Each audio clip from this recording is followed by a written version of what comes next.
What's up, everybody? Welcome back to another Unreal Engine 5 game development live stream where we're back in our Deck Knight project, a game to build from scratch using Unreal Engine 5, C++, blueprints, the gameplay, release system, plugin, all that good stuff. So today, we're going to be making progress, I hope, and working on the visual data for our arrows for the player. Basically, using what we created, this kind of visual data fragment, to also use it as part of like a data table so that I can kind of pull visual data for what I need for like the visual mesh, if I need to do things for special effects for like elemental stuff, if I want to have a fire arrow and stuff like that. So we're gonna have to just see how this goes and kind of just work from there, honestly, because what I'm thinking is like the different arrows can have some sort of like entry or variable for the data table row. So for example, it's not going to be called arrow, it's probably going to be called bow weapon. Alright, so bow weapon base, for example, right? Like it has all this information like projectile weapon data, has all this like visual things and stuff like that, which, you know, is fine. But maybe there also just needs to be like an extra visual data fragment for the projectile. So maybe this is where I can put it in here for projectile weapon data. Because I forget what type of variable that is. Because in of itself, there's like the weapon, there's like the transform data for when we put it in the hand and everything like that. But we actually need to hold like an entry for the projectile stuff. So I'm assuming it's under gas course weapon, and then there's stats, components, materials. So projectile weapon data, right? And so there's F weapon data type. So I guess I just need to make a row here. So variable, I want to say data table, right? Or data table row. Yeah, handle row. I'll make it writable for now. So the data table is going to be player arrow types, and the row name base. And so then for all the different types of arrows that I can have, I could just put into this data table. So like if a special bow has a special type of base arrow, we could just pull, you know, make an entry and pull it in there. So now I need to look at, so there's still like options for impact VFX, SFX, and everything like that, but there's also gameplay cues for how they expire. So I wonder if there's any like generic impact VFX that we could use. Because like if we go to our, I guess we kind of got rid of it, so maybe it's not going to be in the data table anymore. But yeah, whoops. Let me look for impact. See if we have anything in our library here. So impact, and we'll just do Niagara.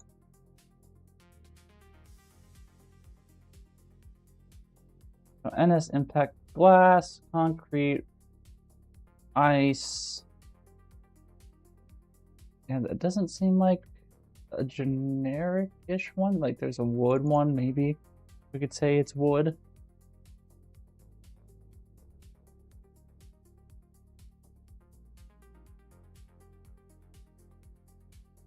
So maybe that can be good. So we would also have to just make a gameplay cube for this too. So I have that open. So just as an example, when I shoot this arrow into this wall, you know, you don't really see any sort of impact effect, right? So we got to create that and in this arrow type. So I can maybe do gameplay cue and then dot weapon dot arrow dot impact dot base. So we could do that, and we'll do the same for expire.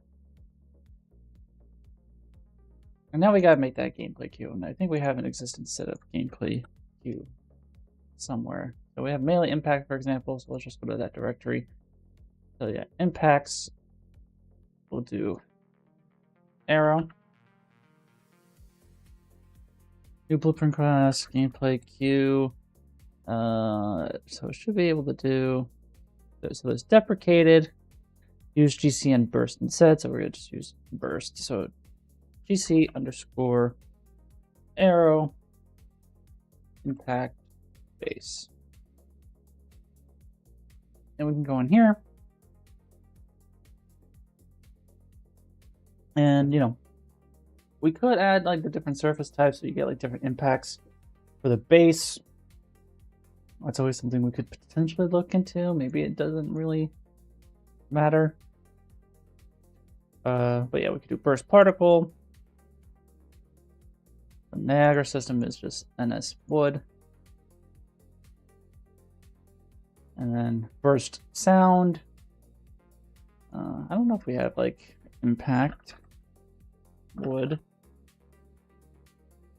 I do. I don't know what it sounds like, but yeah, that sounds like not good. So, is there anything impact wood? Target impact wood layer wood Q, like arrow impact,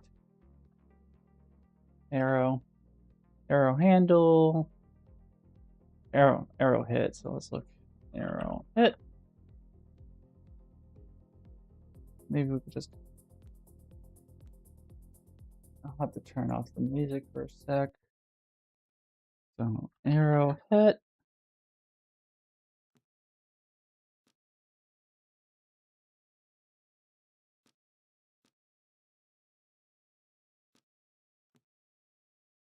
No, nothing special. But we could do that. And so all we gotta do now is give it the gameplay Q tag, so weapon, arrow, impact, face. And we should see at least something. It might not work the first time because it has to facing load the VFX. And I also gotta hit something. There you go.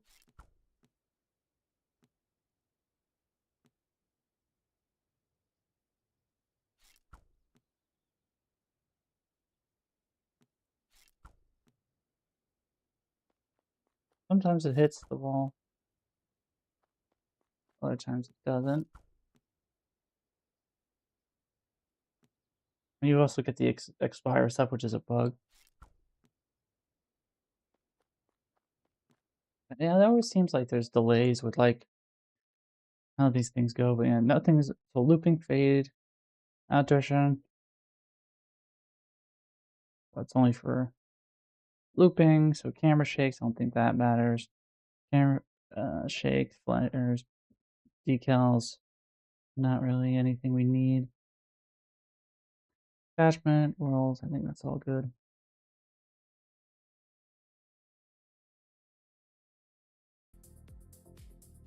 Yeah, I want to kind of investigate a little bit more, but yeah, let's see what this looks like against an enemy.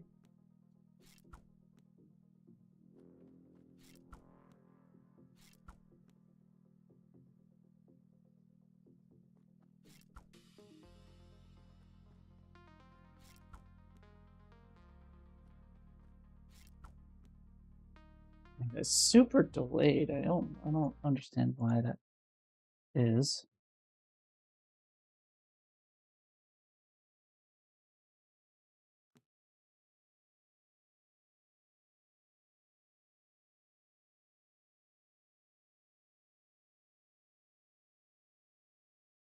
But I mean, all of it's going to be placeholders, so maybe it doesn't really matter at the moment. Attachment policy, we could say attach 100% play. All that is good.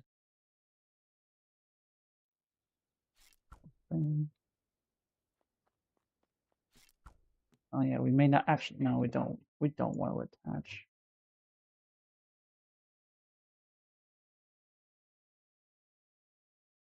Or do we do attach to target, but keep relative? I get the music back on. Yeah, it doesn't really look good against that surface, but It's not really showing, so yeah, I guess we don't want to attach. So do not attach. All good there.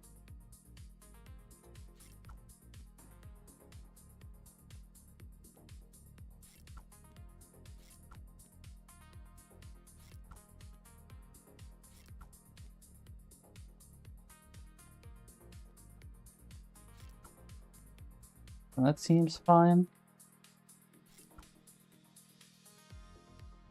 So I'm happy about that for now. So we have an entry point, right? So we say, hey, this is the base. It's all good, right? So now let's say in theory we have a second one. We say, let's say arrow default underscore default. And we probably have to, after we save that, go into the bow weapon. Arrow default. File. All good, yeah. So base 0 would be arrow underscore fire.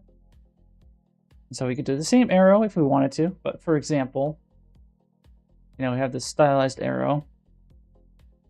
And by default it is like a reddish kind of color, And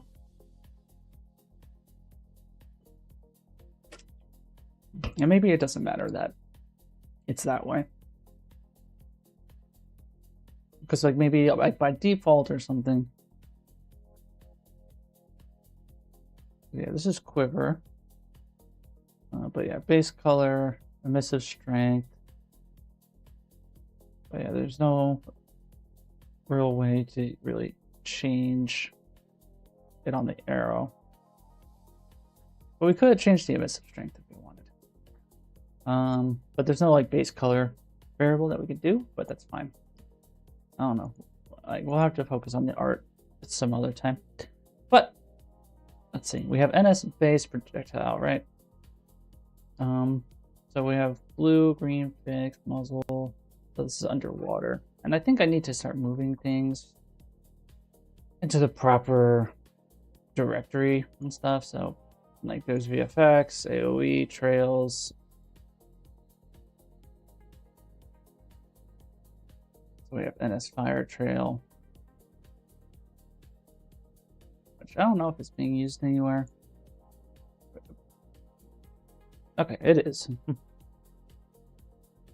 BP underscore bow underscore arrow base.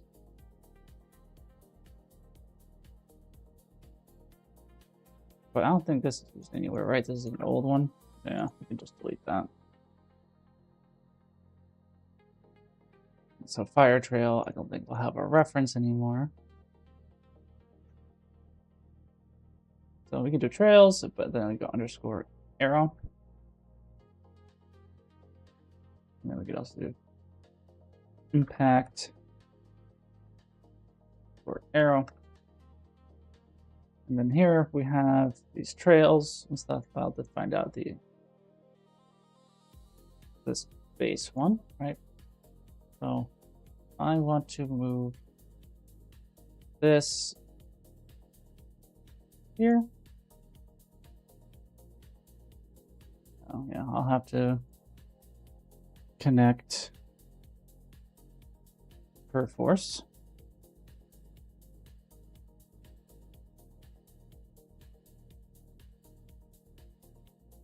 Okay. It's been a while since I saved anything. Okay, so we should try that again. So arrow, trail, move here. And then I'll just have to look for like fire trail, right?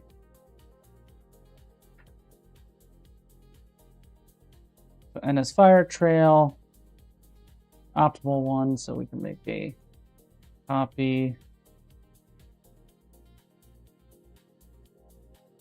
VFX, trail, arrow. Now we have fire trail.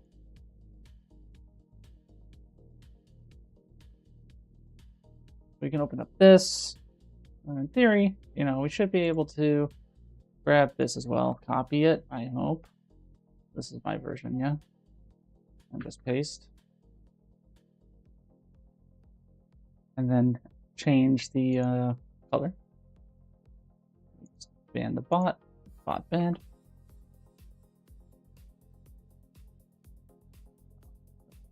orange like that should make sense.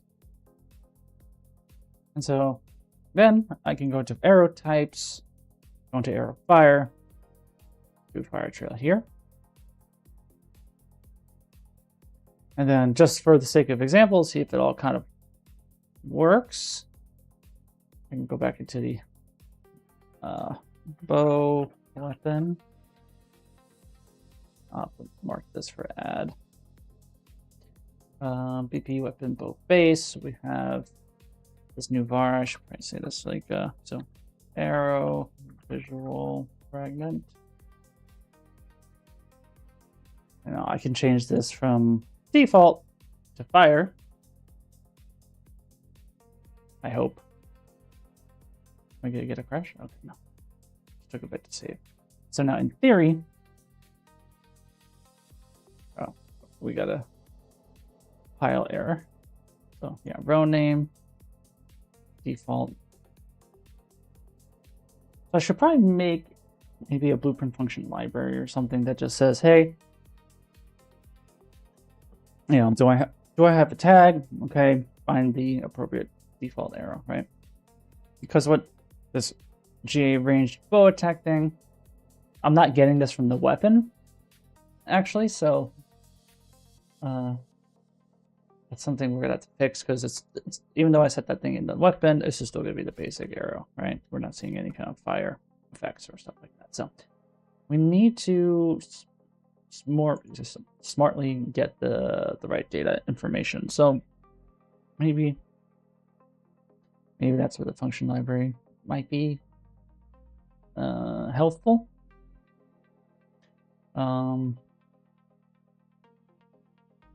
I don't think I get information here in the ranged attack. I don't think, do we get weapon? So we do have secondary weapon, right? And so the secondary weapon, so I'm assuming actually adding this visual fragment here isn't smart. It should be in the as low level class as we can get, right? And maybe I can even make it in C++, but we still gotta work on that conversion later. So we're gonna say arrow visual fragment data table row handle.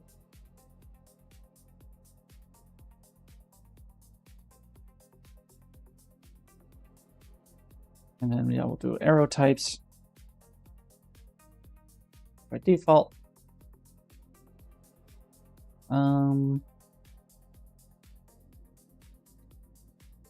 Back into weapon base, we should have visual fragment. We do arrow. We could do arrow fire as an example.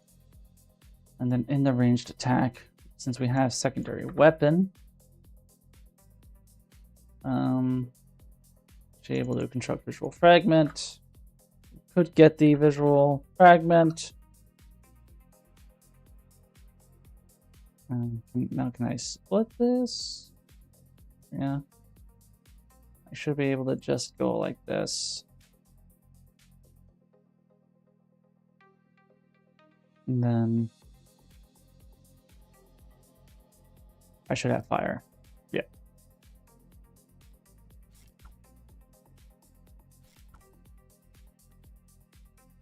So that in itself works. And, you know, for fun, we could just maybe add a couple more. Arrow ice. We could say arrow. Well, I guess we can go based on the different types that we have, right? So, oh god. Because we have different trails from some like asset packs and stuff, right? So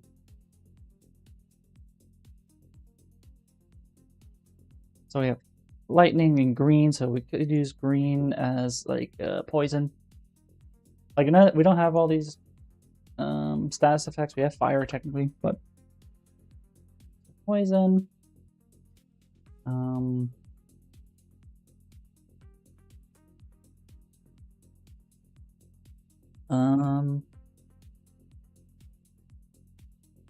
We have blue, lightning.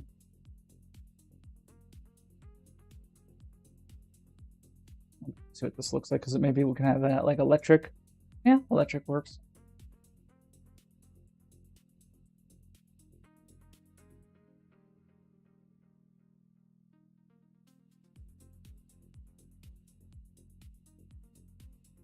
And we'll do one more for fun. Because yeah, there's blue lightning and normal lightning. We'll have to just see if there's too many that overlap in, I guess, color. Yeah, we have NS Poison Trail, actually. It's cool.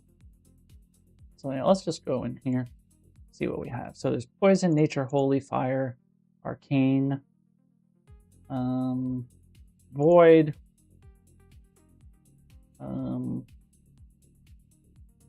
there's Nature.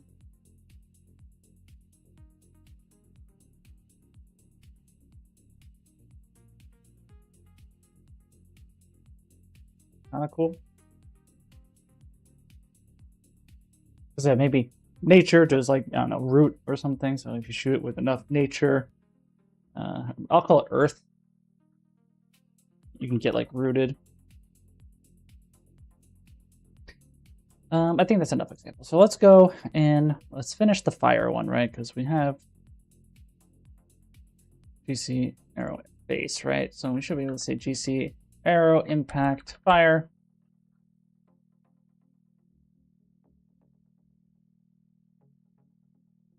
Mark it for that, I guess.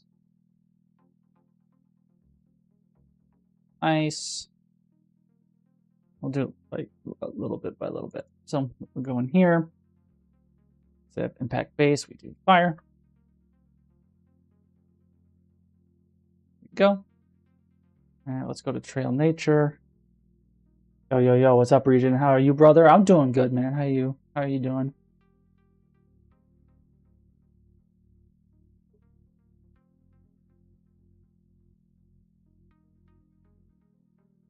We got fire trail.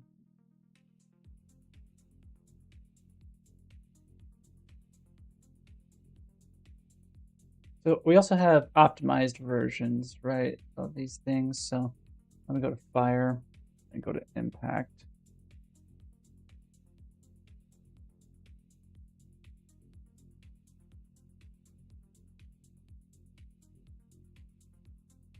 Is there like a fire impact or anything fire? So there's arrow ignite.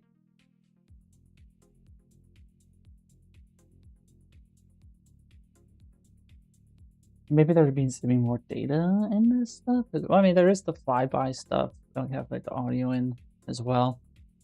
This is just purely impact, so maybe there. I would also add stuff there. How long have you been working with UE? I've been working with Unreal since the UDK days, so around 2010, 2011. So at this point, about like 15 years. There's a fire burst. Let's lower the music. Let's just hear what this sounds like. Yeah, I think that works fine. Like we're gonna have to make our own tweaks and everything like that later. But yeah, we have NS Fire Impact. We'll need to move this. No, copy. We have Impact Fire. Let's make sure we're using the right one.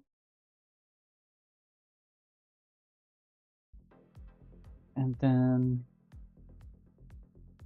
yeah, we might want to also add for these arrows, travel SFX. So is there like arrow fly or arrow handling, arrow hit, arrow shot, swish maybe?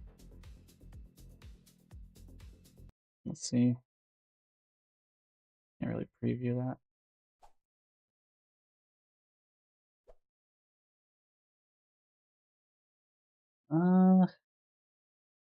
Not the greatest. All right, so let's see. Arrow.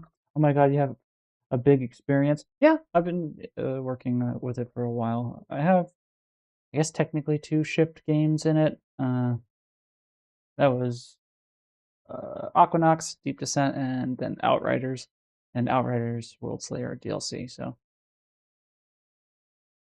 been working with it for a long time, professionally for maybe half that time.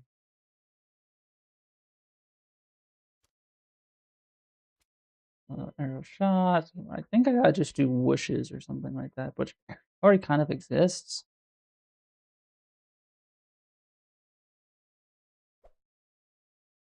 Yeah, I'm trying to remember where I put the. Where's the base? SFX or sound? Because maybe that's being played in the in the shot itself. Maybe that shouldn't be handled there. I think it's in the animation, honestly. Let's go to range attack base real quick. We're gonna have to start setting up choosers for this stuff as well, but that's fine. Yeah, so this, right?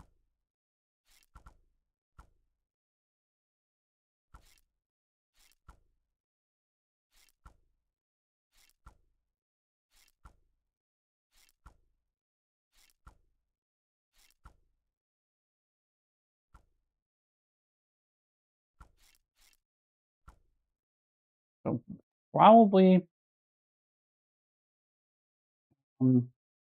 maybe I need to have just this notified that then pulls the information from the data table. Rate my game on the channel. Sorry, I'm not gonna do that. Just trying to work on this project. But feel free to share in the Discord if you want to join and share your game there. More than happy to look at it then, but for now I just want to focus on this. So something tells me I should handle this shot thing maybe elsewhere. So because again, for example, let me just clear that out as an example. And let me just have this in the data table, arrow whoosh, right? We have or maybe I guess there has to be two different things, right? Because if I don't, I should just hear that initial whoosh, right? Yeah, so we don't even hear that.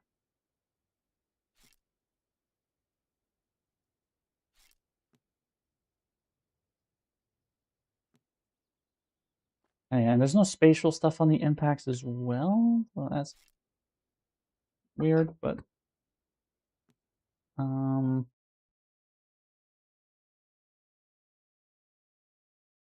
we have projectile, travel, SFX.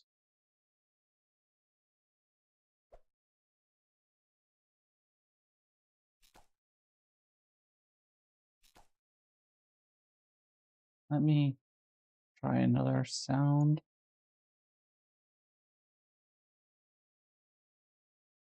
Maybe I need to check if it's even being used. Yeah, it doesn't seem like it.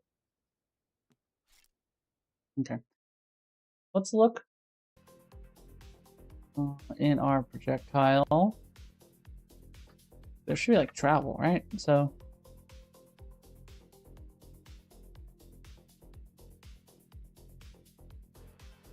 do we get here?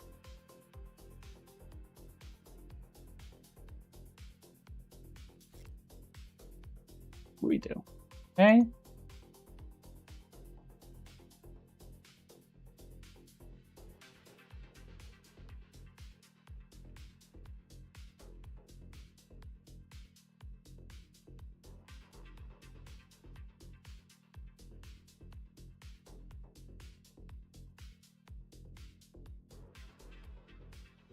So projectile sound, visual.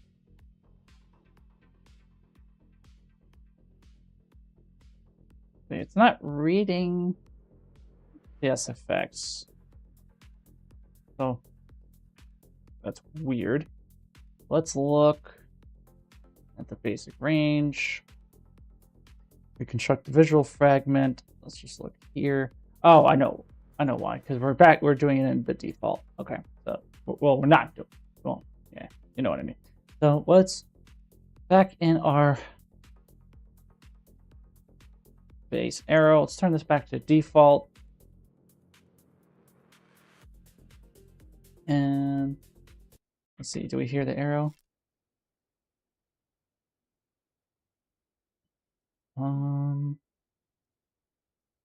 Yeah, looks like it. Yep, travel. So, yeah, hella delayed. So, yeah, we'll probably want to.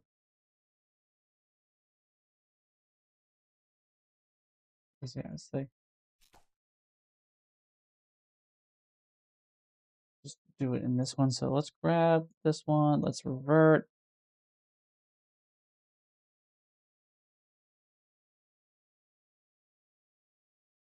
And the types, let's just do arrow whoosh Q.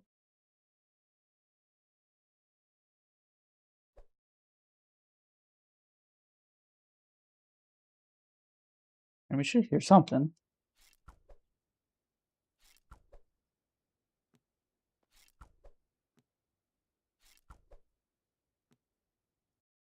To me, that just sounds kind of annoying. But maybe a deeper one makes more sense.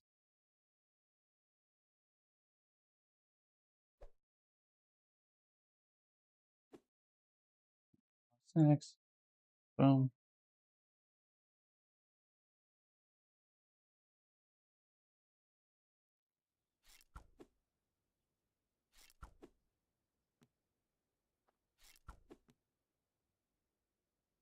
And I feel like there's just not spatial as well. So let's look at that. Arrow. Maybe I need to make my own as well. So we have VFX, but I think we have sounds, right? So character, audio, combat would impact wishes. I'm just gonna copy this name so I have it. And we have whoosh, which is sword whooshes. So I'm gonna go combat, weapon, arrow, and then yeah, we should grab whoosh, create a copy. Where's the audio? Arrow, copy, so arrow, underscore whoosh, travel.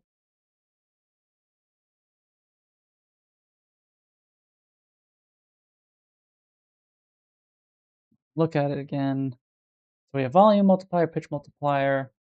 We could, like add unique things into it. Might maybe make it a meta sound or something. So what does ATT default look like? Natural sound. Let's just give it that. Thank you. Can I say like random?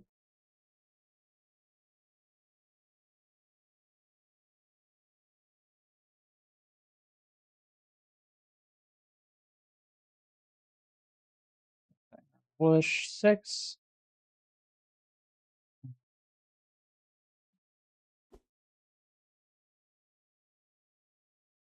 5.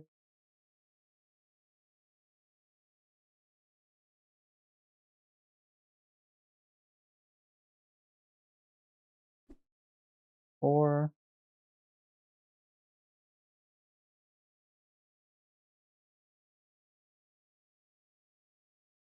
I think these are too high pitched.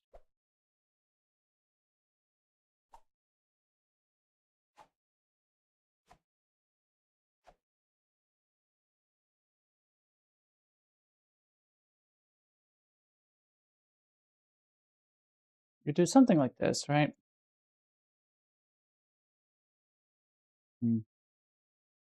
That. So you have it picks a random one, and then is it like pitch or I always forget the name of it. I'm developing a horror game in Godot using my phone. That's awesome. What kind of horror game is it?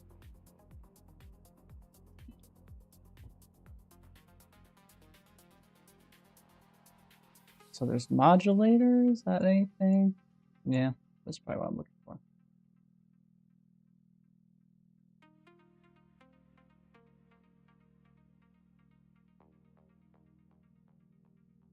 Using this base, we can use this in here.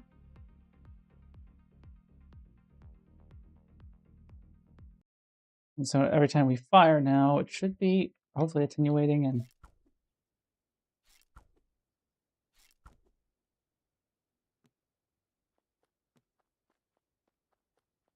seems to be good. And then if I charge, yeah, we gotta fix that. Charge doesn't work.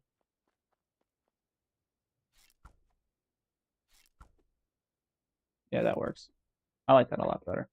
But yeah, we'll also have to probably modulate the arrow shot itself as well. I would like to, where is it in though? But basically the shooting part that's in the montage. Put the music back on. That does sound like horror. Yeah, the actual horror part of the game is making it on the phone, not the gameplay itself.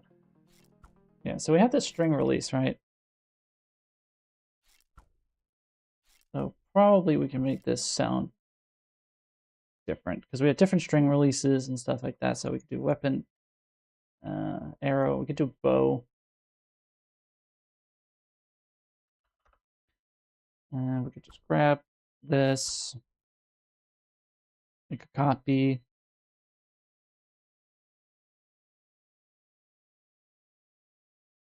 Because yeah, we also have like this, and also this. So we could probably do this as well.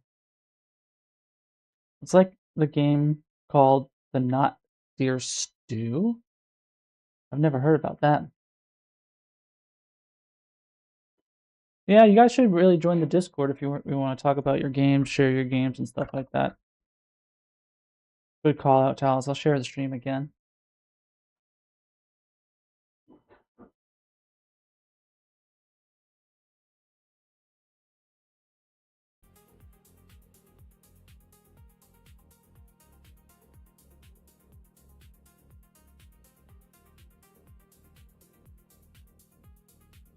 And so unfortunately, we're not going to be listening to too much music in this stream. It's going to be a silent stream, or maybe I can make the music really low. So I'm going to do arrow, handle, base.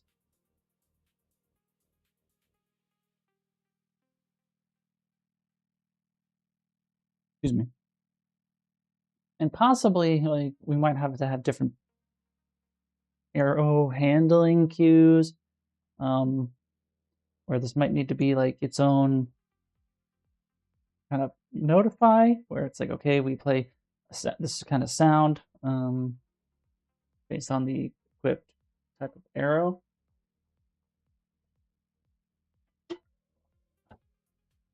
Which would be interesting. But you know, one thing at a time, right? So let's just create the arrow handling. So arrow, base handle, right? So we got this. We can grab a few options.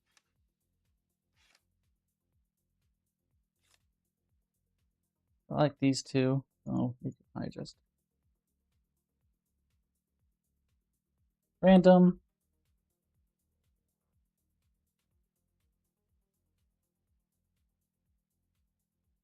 Modulator. I don't know if we need attenuation, but we'll do it default. So volume multiplier, we'll just do 1. So now we have this base handling. We can go here, replace that here. And then yeah, same thing for string pull. So I believe we also grabbed that. So bow. So we have string release. Bow. So we're gonna do arrow, string release, base. I don't know if there's actual like naming conventions. I guess like underscore Q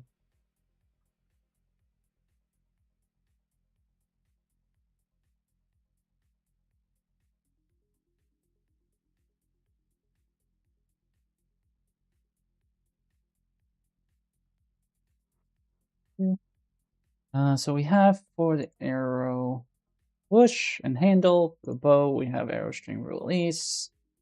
And I would say like arrow string pull base.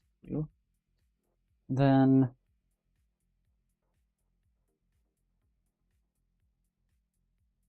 in our character, so we have pull base, so this one with arrow handle base, and then we have string release, right? So here.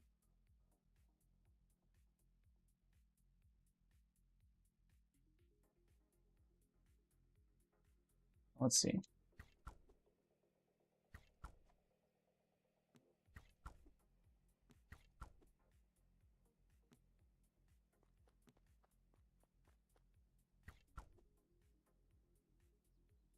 Sounds off.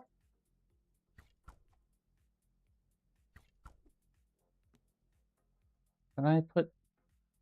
Okay, maybe I just didn't do the... So let's look at string pull base. So this is... Okay, so this is also string release, so... Well, what did I name this? String pull.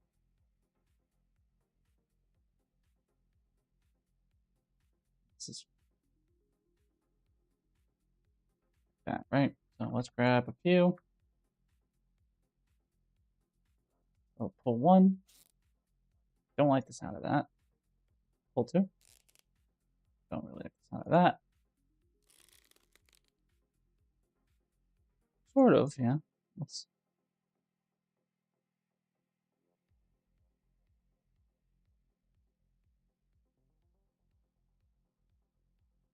Four.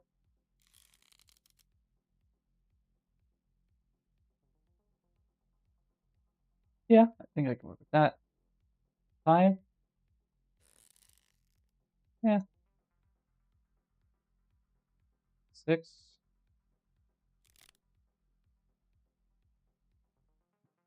Seven. Yeah, okay. So then random and modulate like everything else.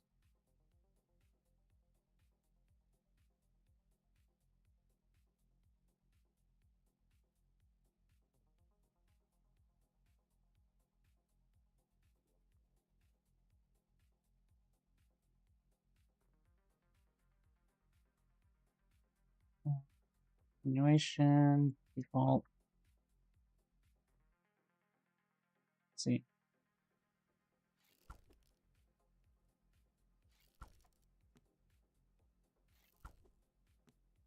Yeah, I think these are too long, I guess.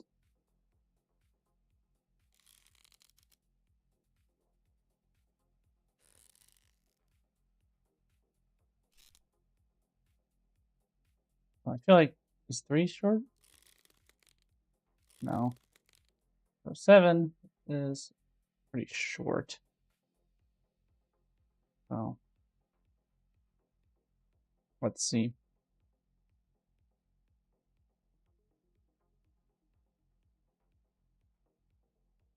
And there's fire arrow ignite.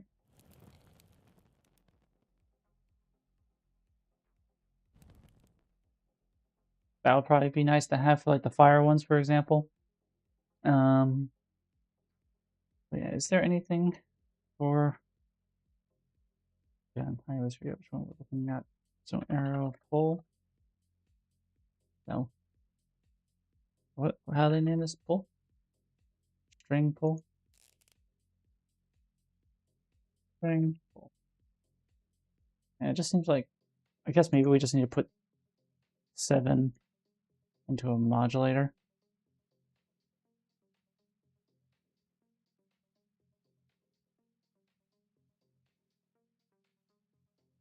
That sounds a bit random each time.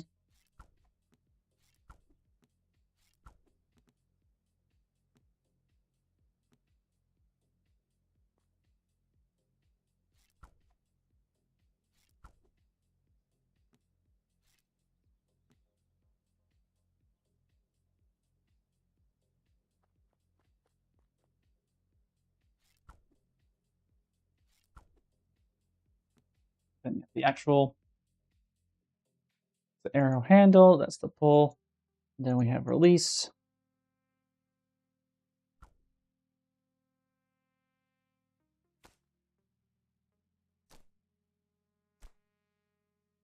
Don't mind this one.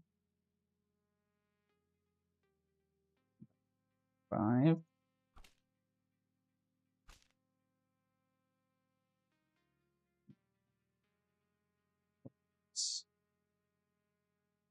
We only have 2.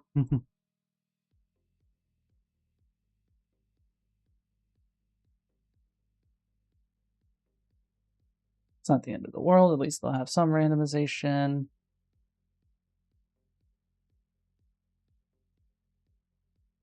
I believe we're using that all there. So yeah, still, yeah, I think this doesn't have to be too much louder. Let's see.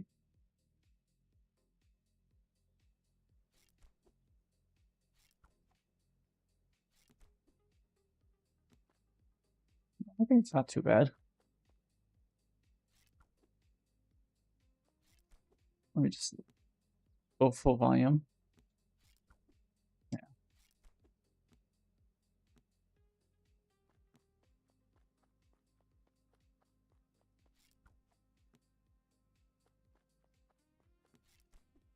So we got the impact. So that seems all well and good. How long do you think it'll take you to start designing the enemies and enemy AI? Probably too long from now. I started reading that Game AI Pro stuff that you recommended, so I want to read through that. But yeah, I don't like I always kind of get preoccupied with random stuff. You know what I mean? Like the projectile pooling and everything like that, and the cards and things like that. But for sure, I need to start designing enemies. I'm working on that AI. Um, but yeah, I haven't put too much thought into it just yet.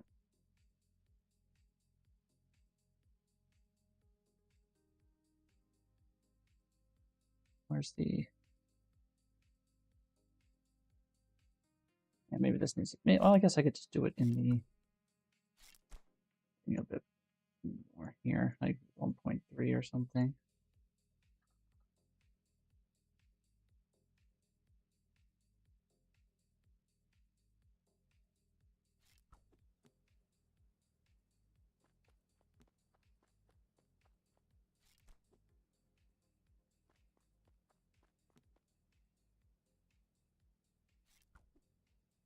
I want to get at least... I guess what I want to do at the very least, I have to start doing that and seeing how you do it. I mean, I'm more than like happy to kind of help you asynchronously, you know, just come into it and try to develop the enemies and stuff like that. Because, you know, we're making 2 different types of games, so the philosophies will be a little bit different. I remember, I think it was maybe like a year ago or like half a year ago.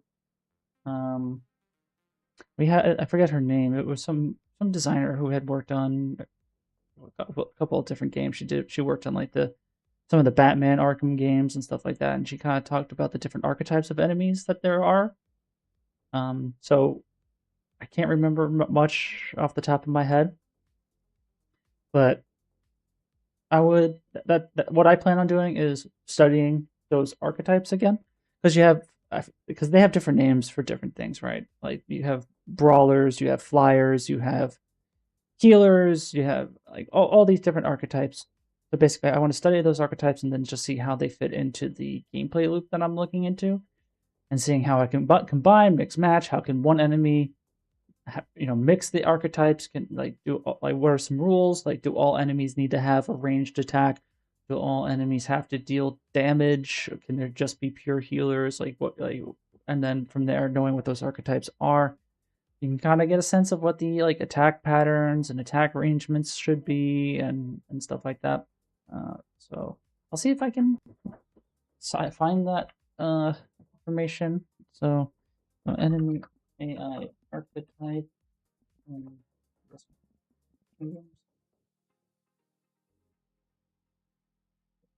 video on it. Examples of great game logic, the art of the enemy AI video games. Um, game enemy design starter guide.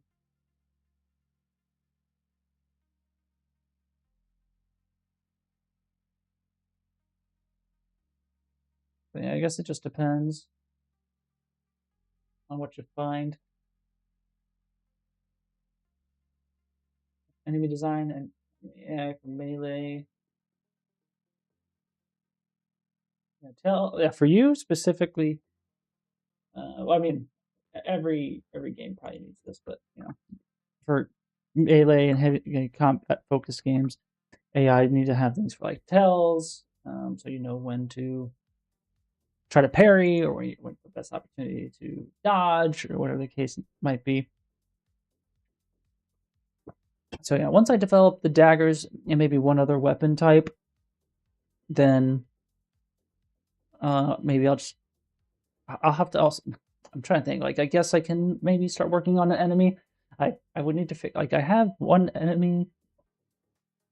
Like besides the dummy, of course. I think it's called like this. Like um this kind of enemy that I found on the marketplace. So like I could do this and like I could maybe he spawns like a big wave projectile or he does like a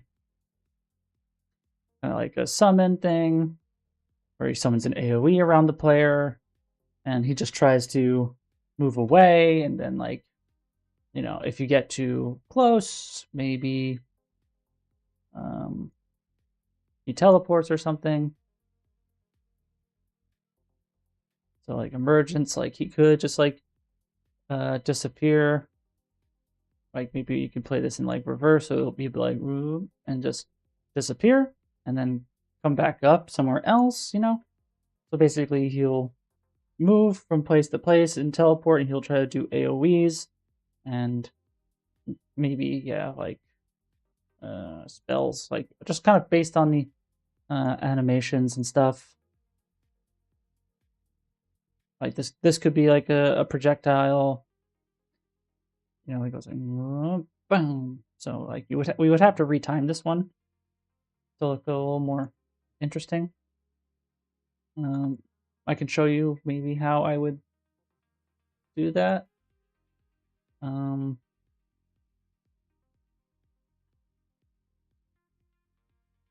it's okay. I don't care about being sidetracked at the moment. This is kind of like a free for all Sunday kind of thing. But for example, I have my time warp.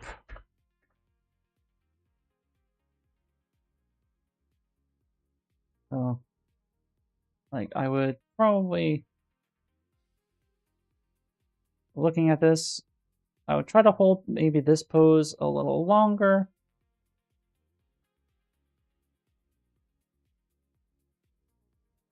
Or maybe from here to here, I would make it like 0.6 or something.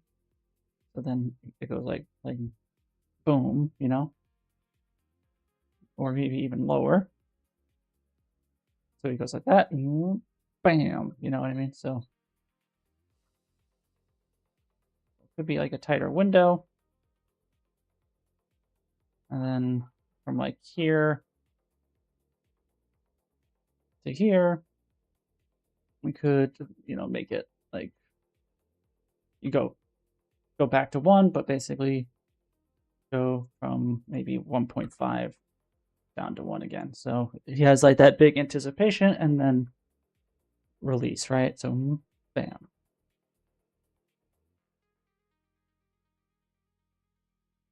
Yeah, this could again be a little slower.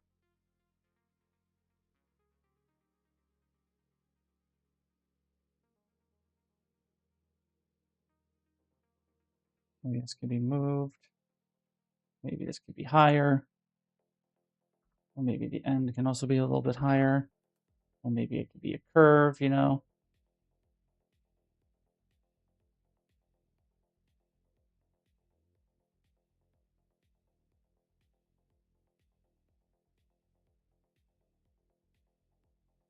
So boom, bam. So you have a little bit of a read.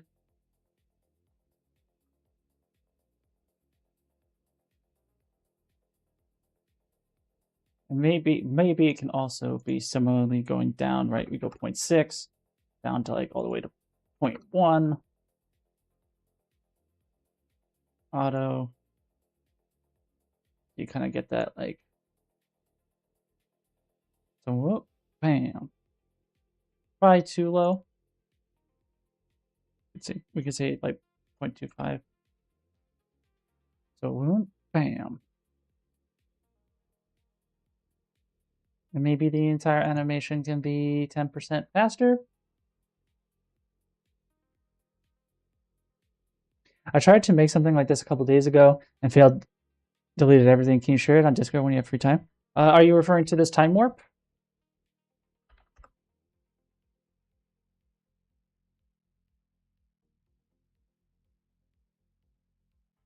So yeah, that's how I would probably be timing this attack.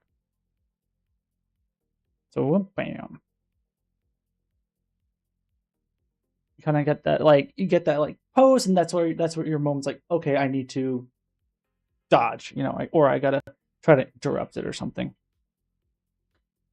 And yeah, well, I'll have to figure out how we want to do like things like hyper armor, because I'm thinking like most attacks should not be interruptible, but we'll have to see. Yeah, I can share it. I'll do it now just so I don't forget. I just remember where it is.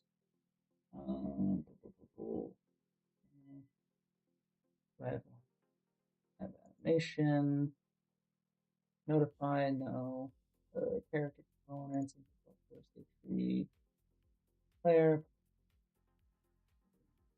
All right, I'll have to look at where this is. So time warp. Notify. So subsystems. So systems, subsystems. Where'd I go? Time dilation, and notify, time warp. Yeah, no worries, man. I'll put it in. I'll put it in just.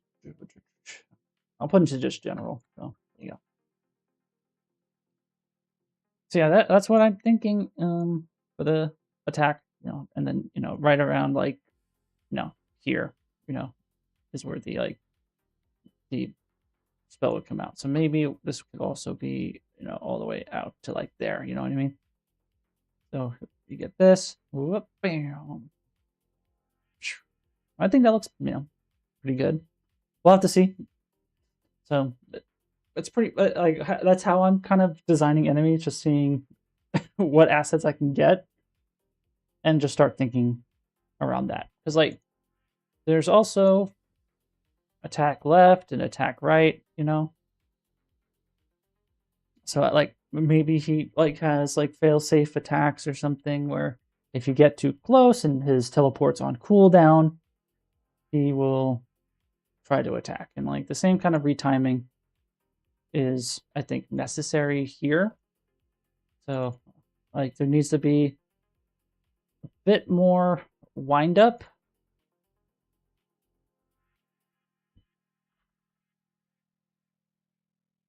So, you know, he goes like this.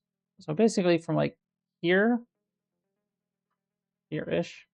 to here-ish, probably want it to be pretty slow.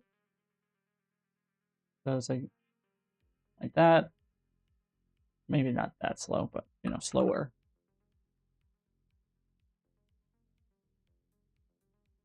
And maybe in theory, you know, it could make it 1 and this like 0.3 and probably make this like 0.5 in the time so that like, you kind of get that chug along. And we could curve it, and we could make this more exponential down. If I can grab this thing, we could do something like that. So boom. So the enemy, so the player can dodge it, you know. Is that the final boss? No, it's just a character I got from Fab. It's probably gonna be like one of the special types of mobs, you know, just to have some enemies to fool around with. Hey, nice to meet you. I have been mostly working on Unity, and I want to jump into Unreal. What do you suggest? Should I focus on learning on it? Well, I guess it depends on the work that you've been doing in Unity. So if you've been like a gameplay scripter or just working on mechanics in general, maybe it might be worth taking some of the game ideas and mechanics that you've made in Unity and just try to recreate them in Unreal using blueprints and C++. And as you're kind of creating those systems or mechanics, whatever the case might be, you'll start playing around with the other systems like the montage editor and Niagara, the VFXs and stuff like that. So that's what I would recommend doing. That's how I learned. I just kind of thought of like what's some cool mechanics, and just start building it from there. For some reason, I couldn't figure out how to do it. Yeah, I mean, like I had to create something similar before. One of the issues I ran into, one of the bugs that I ran into that I think is fixed in the one that's available is because sometimes if the curve was interrupted or things blended out too soon or something hiccuped in the animation, like the play rate wouldn't reset correctly, so you would get issues with the play rate just kind of being too fast or too slow and extending past that. Is this time warp feature that can be set inside an montage a built-in feature? So the one that I'm using right now is custom, but you can have access to it through my GitHub. So you can check out the source code for it and implement it yourself if you want. I know there is some like other time warp kind of thing. It's like a time warp curve. I forget where it exists because I've seen something like this before where you got curve, add curve, and then there's like time, I think, or warp. I mean, or maybe I'm just misremembering. But yeah, there's maybe some potential stuff around it as well. But yeah, it's custom stuff, this notify here. So go bam, right? So that's going to be the general idea for this enemy probably. But yeah, for now, not much. Currently I have a janky one implemented with the play rate via the curves. So yeah, I mean, that's what this class is doing. Where basically we pass in a rich curve and then use that to adjust the play rate over time. Yeah, time dilation, that is subsystem though. Yeah, so I have a time dilation subsystem that I use primarily for hit stops. So it works independently to this, but it's under the subsystem because I'm doing some sort of time dilation. So I thought it belonged there, but maybe that can be moved elsewhere. So yeah, so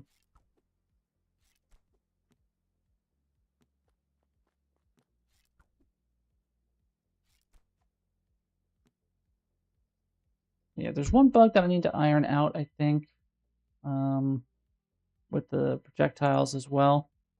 But at the very least, we got some stuff going. Like, there's definitely going to be a need to improve stuff as we go, like everything else. Let me put the music back up. Don't want to focus too much on, on audio at the moment. But yeah, the bug, well, I guess it's going to be pretty clear what the problem is, but basically one of the bugs that I have listed here that I need to fix with the projectiles is that the expired events are being fired off even after hitting something. So I need to figure out that one. Yours is better because it only modifies the play rate and then notifies state range that's set in the montage. Yeah, I hope it's better. But I'm sure it has its issues or could be expanded upon to fit needs. But yeah, feel free to take it. I sidetracked the stream, but thanks again. Yeah, no worries, no worries. Sidetracking is not a thing. we're cool. So yeah, let me fix this bug with the expired event being fired off. So we have expire, right? So we have this one set timer here, and we have this projectile life timer. So do we ever clear this timer? We do invalidate it and clear it, but it says if. So basically the issue, I think, actually, is that it can pierce. And I guess, because yeah, we have piercing, we have ricochet, and we have all this stuff. So I'm guessing if, like, if it's a piece of the environment, it should kind of, I don't know if it should pierce environment.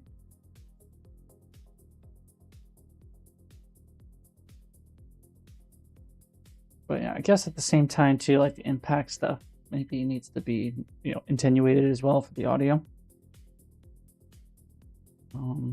So let me do begin overlap.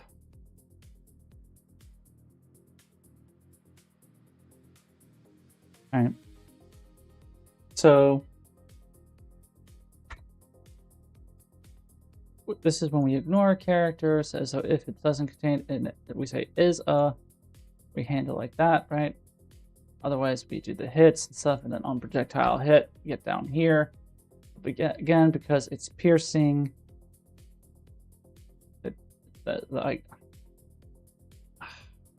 Like to me, maybe it's okay. Let me check if it's not piercing, what happens.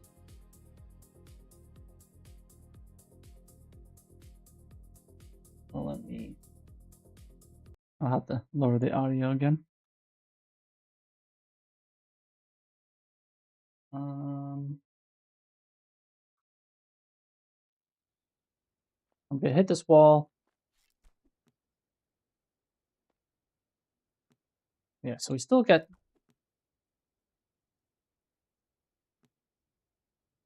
Yeah.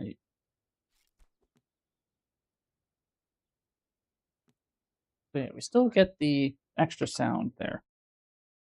So on projectile hit, else. So I guess it's also because it can ricochet. So my assumption is on projectile hit.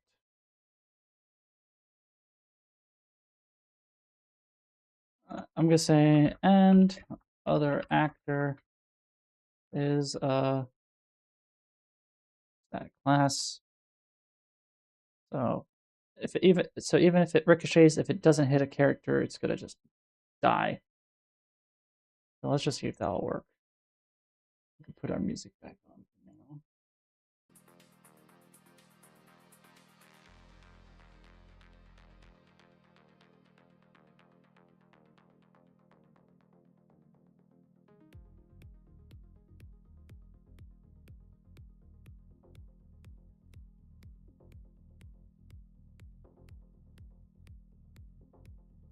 Then, like, assuming this will work, we could probably just fill out the rest of the data for the different types of arrows that we want to have. And then I think I want to also then fix the charged attack again to use this data.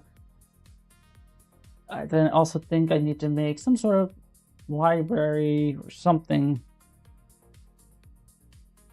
where, or maybe I can make like kind of a global mapping or something, or have maybe a chooser table that takes in the tag and then spits out like a row name, but I don't know.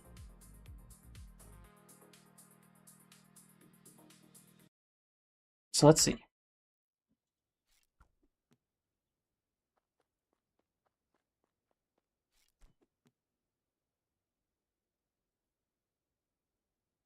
Yeah, it seems that fixed it. And sometimes the collision doesn't always happen, which is weird. I don't know if I mess that up too. I also gotta fix the camera. But yeah, there's that. Or maybe like the collision's fucked up on the mesh or something. Maybe I could just kind of, let me just construct a basic wall. So, shape, cube. Oh god. Also need to update to 5.8, I think, at some point. And now let's turn our players. We're relatively over here. Scale this guy. Just anything, really. Let's just see. We got a wall. Oh god.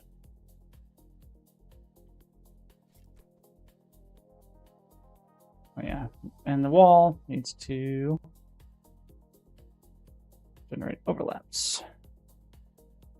I don't know why he starts like that.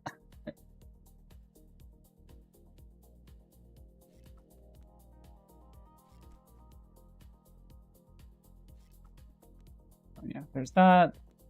See, like sometimes it just doesn't go. And I guess maybe I should make a console command that says like infinite arrows or something. Because it's kind of annoying. Maybe some CVAR at some point. Weapon attribute set. Max arrow count. We'll just do 50. We have 50 arrows. Where's the tab? Yeah. Now, yeah, and we also have 50 arrows in the quiver. That's always a cool thing to show. Yeah, let's see. Yeah. Oh, I don't know.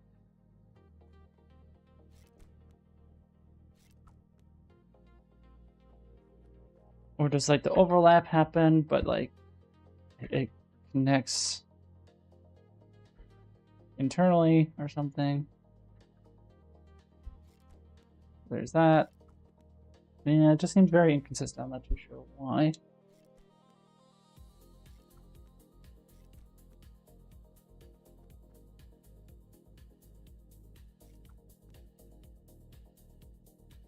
So maybe we can look at the... So we get the impacts and everything. So on projectile hit, we go here, right? So impact visuals valid, right?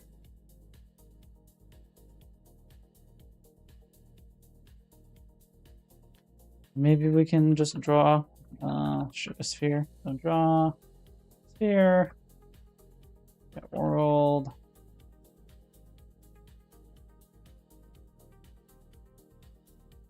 So it probably is because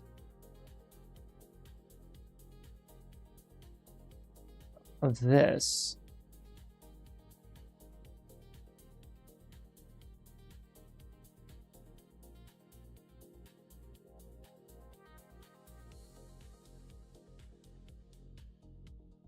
The draw sphere, what does it take? Okay, so that's not the right one. Draw debug sphere.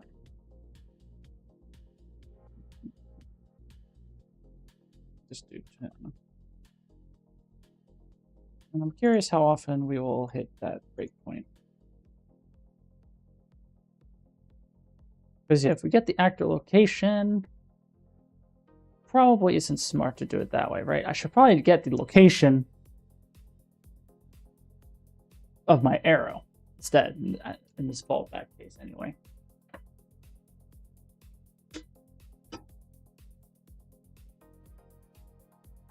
So let's just see if that does anything for us.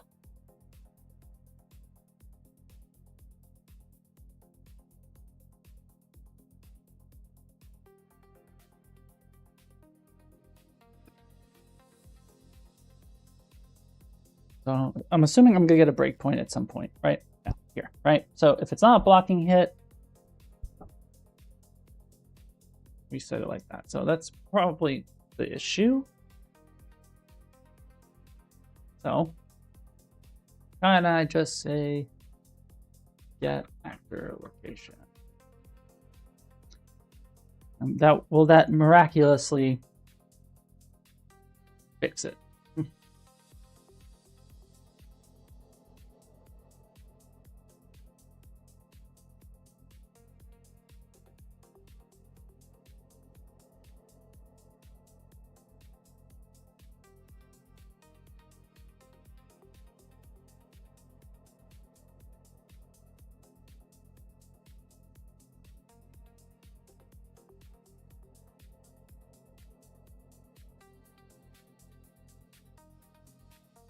I have faith. I think this will work, but you know, you'll never know.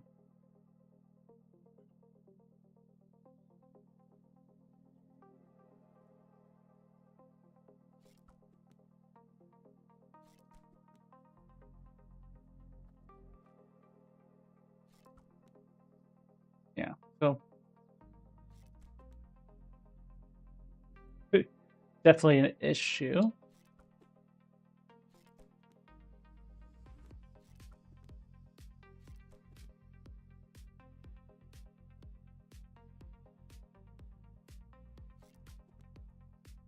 That's hella inconsistent.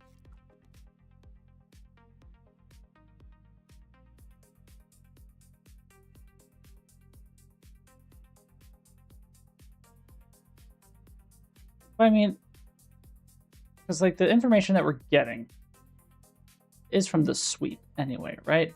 So, like, what happens if we don't do anything?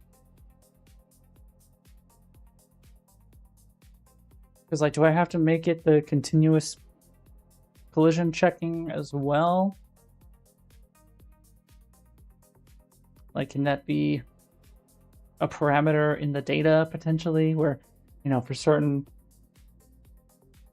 projectiles we care, like player facing projectiles we care about, for enemy ones we don't, and so we can have some sort of accuracy in the sweeps? Not sure. And again, the main reason why I switched over from blocking hit collision detection to overlap is just so I can have like piercing ones, and I can more easily ignore friendly enemies, or not friendly enemies. It's, I guess enemies can ignore other enemies, or I can ignore summons if I have like things that I can summon. It was just easier to do it that way, I thought. So hopefully that's still the case.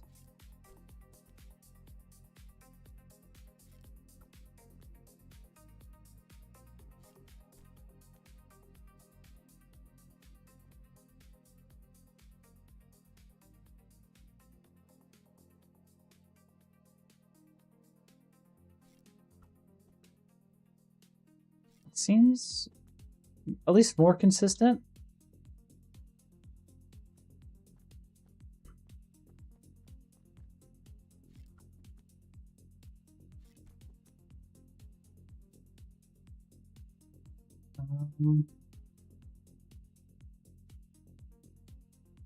Probably make some CVARs. I'm kind of in that mood to just kind of do some random stuff. So we got done with the expired Vex. Connect visuals to element aspects of your player bow, arrow, and stuff. Yeah, we did some of that. We'll go back to that as well.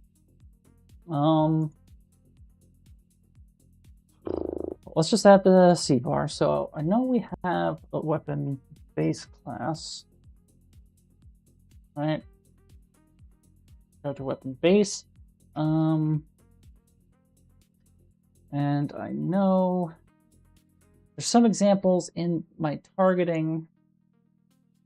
I think I've maybe in that target. So yeah, this stuff, namespace, this, blah, blah, blah, right? So I should be able to do something similar up here.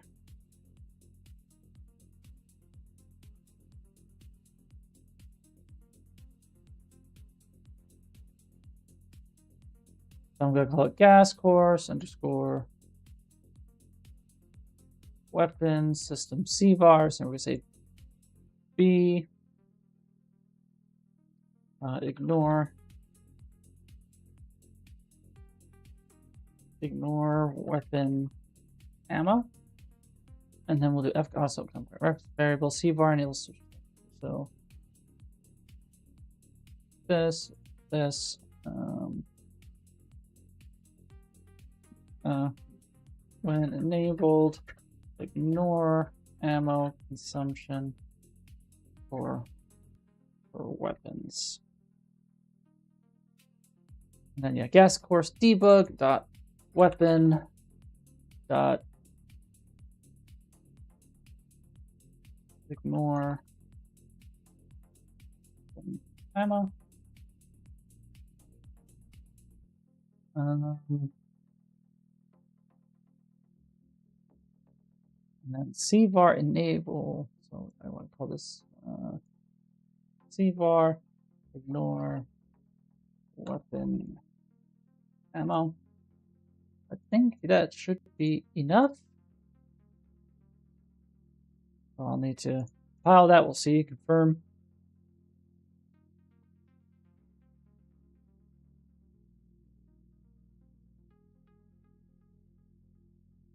How was everybody's weekend?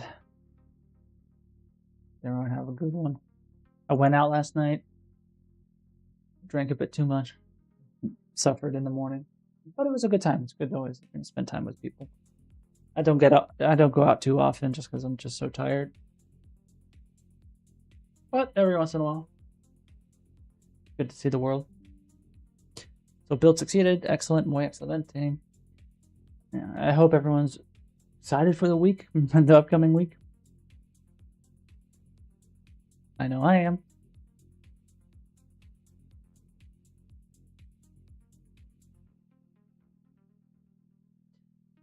So now that we have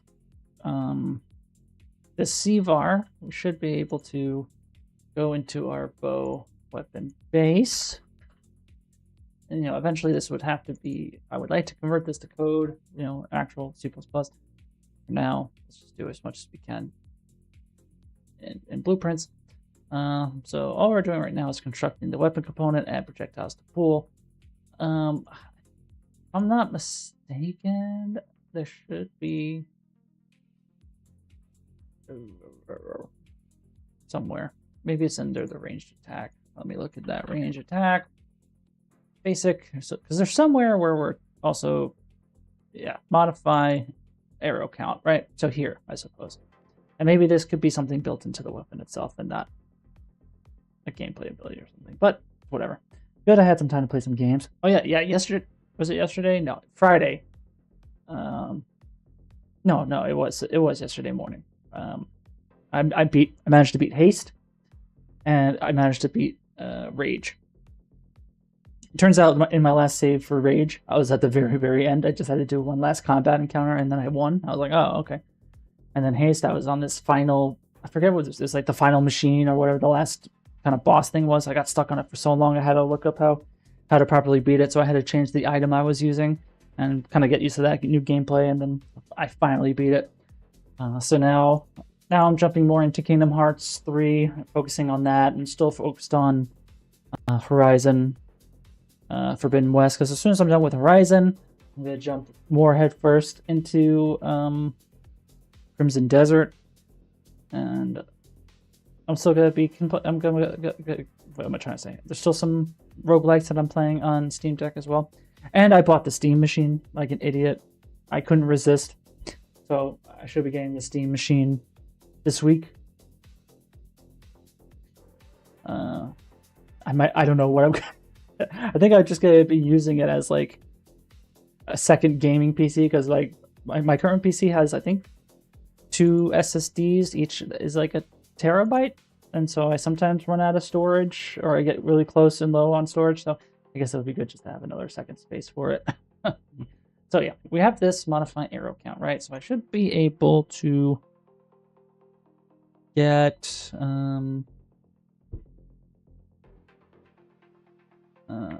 I could, for example, because I think there's what CVAR subsystem. I don't know if it's going to count as the data-driven CVAR thing, but there should be like assign CVAR delegate.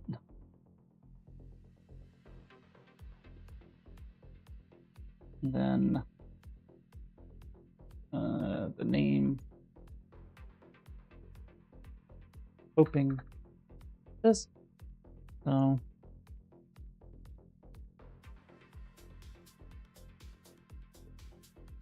is there not like a equal?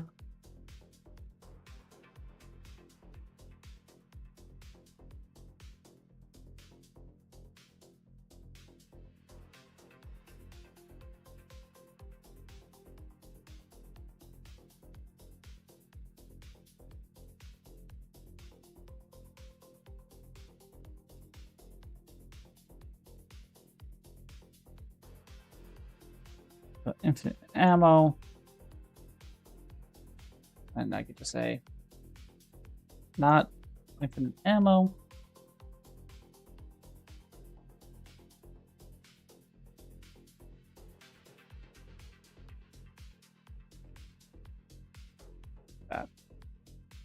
In theory. So let's also on endability, I guess we can unbind to this.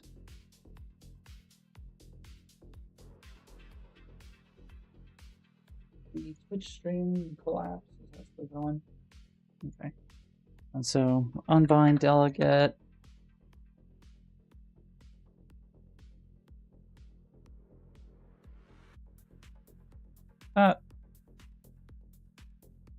We have the breakpoint, right? No.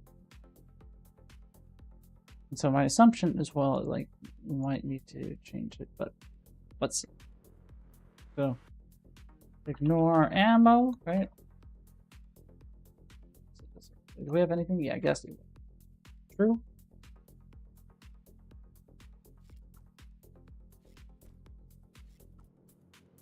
Yeah, so clearly didn't work. Is it because it's not a data-driven CVAR? Is there any other subsystem to look at? No? Okay. So can I just do like this?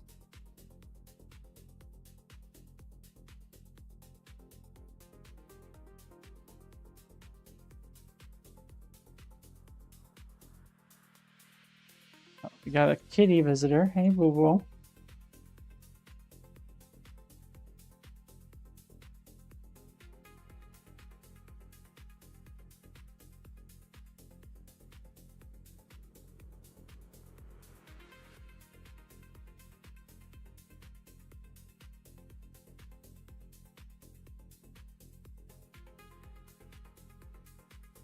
Lola. No, don't lay there. Lay in your basket, Lola. Why don't you want to lay in your basket? We're going to do this. So it's currently set to true, which means this shouldn't be hit, right?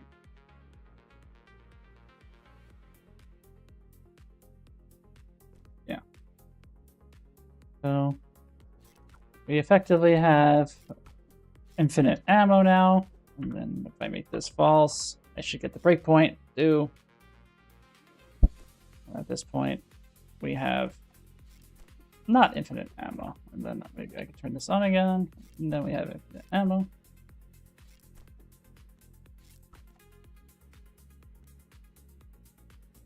Which is great. But again, yeah, I'm still... Nope.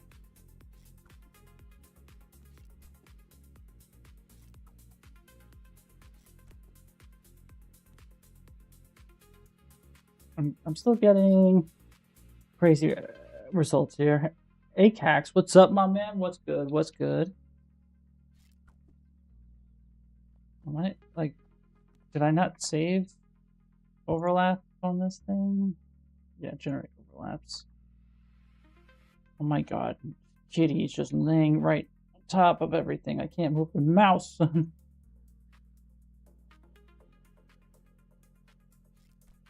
There you go. Bam. Okay, so yeah, that's one of the more difficult things with the overlap, because things don't generate overlap events by default. So I just gotta make sure that's the case. So now we have infinite ammo if we want it. I do want to go back to my arrow types. So we have arrow fire. We can change this to impact fire. Projectile travel effects. We already have, well, that's the SFX. So we have the NS fire trail, which is our custom one, which has the custom trail on it. So, and this impact fire is its own gameplay cue, the proper impacts, fire bursts, everything like that. All good. So what's the game about? The game I'm trying to do is mixing a gameplay like Hades, roguelike action kind of game, and I'm mixing elements of things like Slay the Spire. So you'll see at the bottom here, we have these different cards. It's all the same card currently. But basically at any time when you have enough card resources, you can activate a card. And then depending on the type of card, it will be either an active ability, which gets slotted in on the left-hand side, that you can then do right bumper and then activate. And you can do a special thing. Right now it's just a fireball.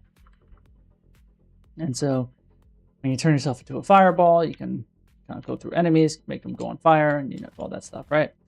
So I'm trying to blend that kind of the kind of gameplay where you have these different types of weapons. You can have the dagger plus the bow, for example, and you basically have cards that can change how those things function or add effects to it. So you can have passives, active abilities, summons, instant effect cards, and all that stuff. And so basically the goal is to just, you know, survive more and more ways of enemies, different types of enemies, and all that stuff. And so like the high level game, if we want to have like a story or something like that, I don't have anything really in writing, but the whole idea, I like that it's mostly based on like how the Yu-Gi-Oh was, where, you know, you have like, you know, you have a card shop, you know, Heart of the Cards kind of thing, and you kind of just make your way through tournaments with these cards. So basically on a high meta level, you're just a person playing a card game, and then the actual gameplay level is the card game that you're mixing with the actual gameplay. And so you go to different card shops, different tournaments, you fight different types of enemies, like high level enemies, like other characters that then have their own cards that they can then pass on to their mobs, and then have bosses. So they can play cards against your cards. You're going to have to balance that layer out. But yeah, there should be, let's see, into the music.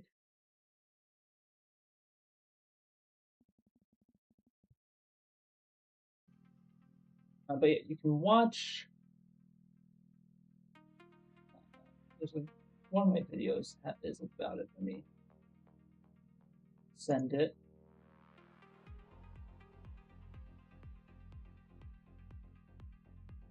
You could definitely check it out. More of a long form video.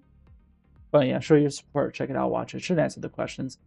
But yeah, that's mainly what the game was trying to do. And that's what I'm trying to challenge players to try to balance, you know, being able to fight, you know, different types of enemies that have different buffs and everything like that. And you kind of just fight, survive, try not to die. And then each kind of weapon has its own internal kind of loop. And that's what I want to work on after we finish some of this like high level projectile stuff.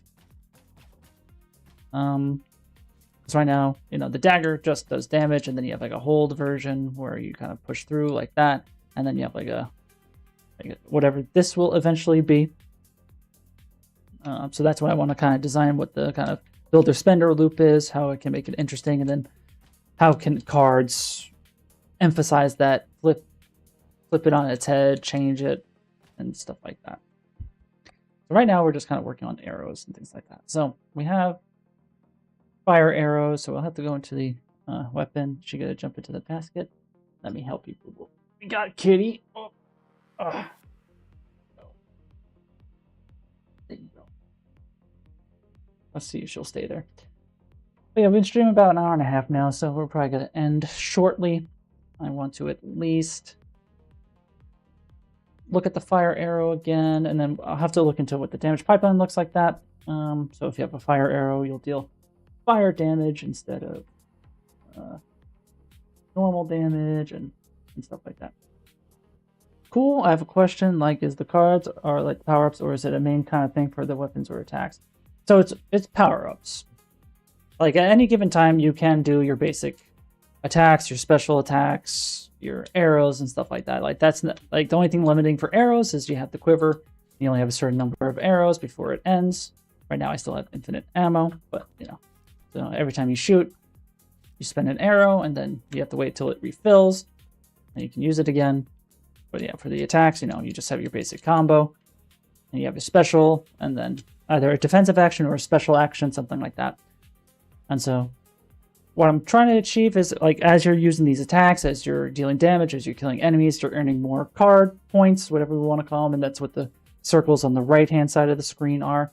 And you use those points to spend on cards, and you can have different slots for active abilities, so you can activate different abilities consecutively if you have them stored in. And you can have passives that say, hey, all your arrows are now fire arrows, or your max arrow count is now 10 instead of 3 for 30 seconds or something like that. And so you try to play these cards in some sort of special way, or you kind of have to time things, try to like strategize. It's like, okay, I have fire arrows for 30 seconds. Let me, you know, activate another card that boosts my fire damage, or, you know, gives me infinite ammo for 30 seconds, and, you know, whatever the case might be.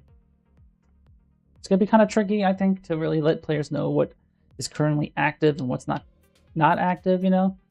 And I don't know if icons are enough on their own, but yeah, it's mainly power-ups that enhance your base kit of your bow or your long-range weapon and your melee weapon. So right now it's just daggers, but then we'll have sword and shield, we'll have a great sword, we could have a spear, and then for projectile-based ones, you can have the bow and arrow, maybe like a staff, so you could shoot magic projectiles or something like that.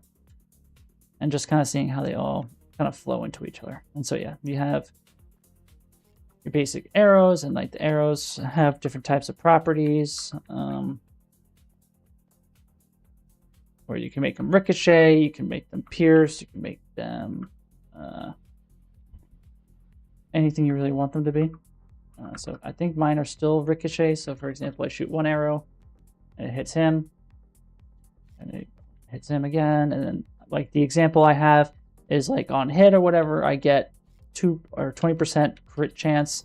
So, you know, I'm doing crit damage, and I think the default crit multiplier is 1, so you don't see any increase in criticals or anything like that. So yeah, we'll see how it goes. I still haven't seen any game like this. That's what I'm happy about, but also nervous about. It's like, maybe there's a reason why there isn't a game that works like this, is because it's too much. So we'll have to see, because like I want to limit this a little bit by, you know, the number of cards you can have in your hand at a given time. Have cards that can kind of play in the strengths of, like, you know, the graveyard of cards, where it's like, okay, I have a passive card equipped, and we could have it like, you know, also waved based kind of things, where it's like, okay, for the next wave, your damage scales based on how many cards are in your graveyard or something, right? So as you're using more cards, you get stronger and stronger, and then maybe there's a certain point where you only have like 1 card left, and then when you're done with all your cards, your graveyard gets reset back to 0. And so like maybe that says like, hey, I'm at my max strength, but now I can't activate any more cards, otherwise I lose that bonus. So what do?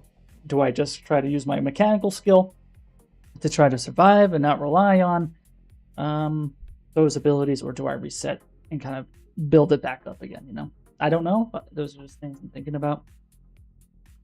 Yeah, so let's go into our bow weapon again. Let's change the visual fragment to fire.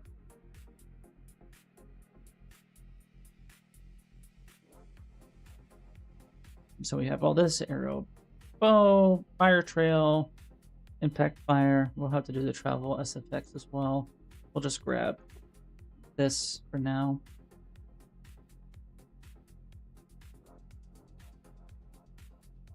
So now we should have fire.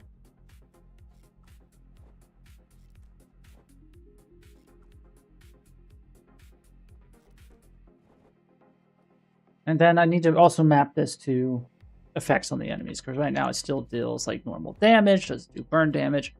Like there's no kind of indication that it's a firebolt You know what I mean?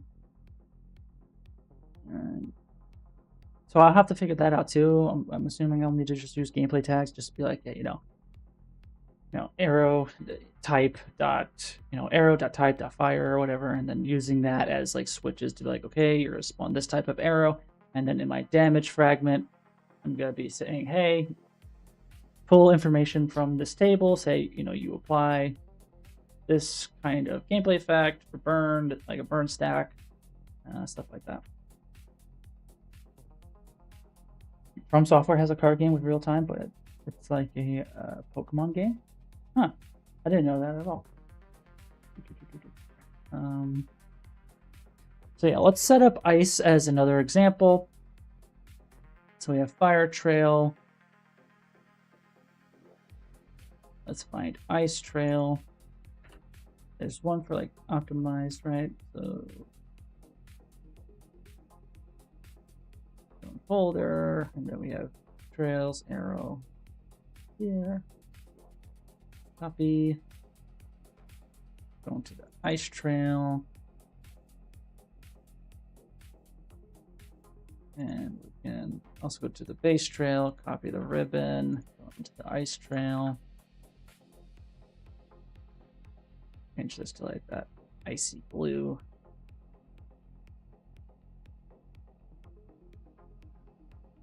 Add this to our arrow types for ice. And then we have impact. So let's copy you. Oh wait, no, we already have ice. Okay, let's not copy you. Well, let's add a tag to you. So impact ice.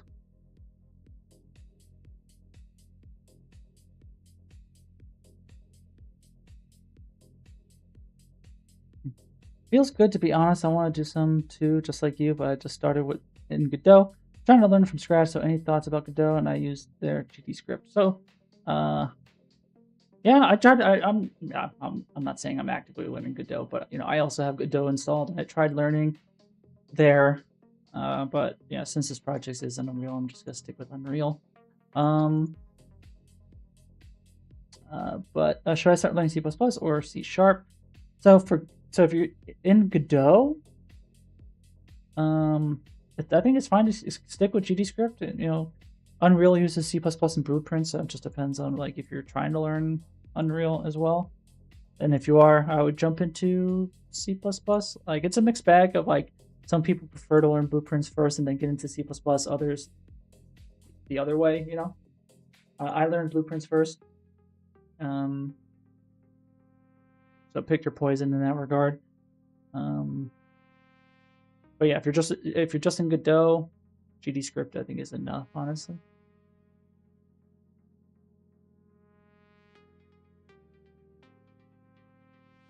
Yeah, we have NS impact. So we'll go back to my ice trail. Because there's impacts as well, right? Ice trail. Optimized. So and then here's impact. And then I have an impact here as well, right? So gameplay clear, that's gameplay piece. Audio, first VFX. VFX, trails, arrow, and then impact arrow. We can copy here. That's ice impact. Do that. We have ice, ice, baby. And then in our base, change this to ice.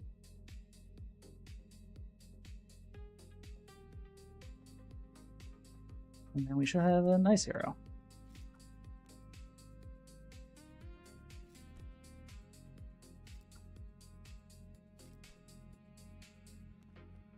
And overall, looks decent. I'm thinking like I don't know if the arrow really needs to change how it looks, Like I would like to see maybe the effects of the element come out earlier, but I think it's fine for now. But yeah, we don't really have an ice effect. How is this open source, like scripts and assets? I mean, the whole Unreal Engine, I guess, is open source because you have access to the full engine. You can get it off of GitHub and install it, build it that way, just so you have the whole engine. But this project is open source in that you have access to my code base and only my code. You don't get access to any of the actual assets because these are purchase assets from Fab, but you have access to the code that I've written for the project. So you can feel free to look at it, try to learn from it, and use it where you can in your projects. So yeah. So let's put our arrow type back to fire for now. I think this will be a good time to call it for today. What I'm hoping to accomplish this week is integrating damage fragments correctly. So if I know you have a fire arrow, apply fire damage type and the gameplay effect for it. And possibly we'll need to figure out ways to at runtime determine you might have a card that says, hey, your arrows now apply fire with 1 stack or something. So there might need to be a way to control that. But we'll see. And then yeah, attach the visuals and damage type. And then at that point, I think I would feel good about moving on a bit back into Dagger and working and designing on what the actual loop is for the Dagger and fixing some input buffering issues where you can't really get out of that as quickly as I maybe would want you to be able to. And then eventually there has to be some elemental stuff with the weapons itself too, like this. You would have fire daggers and ice dagger and stuff like that. So being able to use different weapons for different purposes. So you have ice daggers and then fire arrow or something, and you can combine those elements to do something cool. You could have water arrows and shock daggers, and on enemies that are wet, shock does twice as damage or something like that. I think that could be interesting. We'll have to see. And then after we do the dagger, we'll do the either the sword and shield or the great sword. And then after we get the great, whichever weapon we do, once we get that game loop down, we'll start implementing an actual enemy, I think. And we'll start with that life, which will be more of an evasive enemy. We'll try to teleport to off angles, try to keep its distance. There will be cooldowns, obviously, between stuff. Make a bigger sword like in God of War. Yeah. Yeah. Or just like in Dragon's Dogma. Yeah.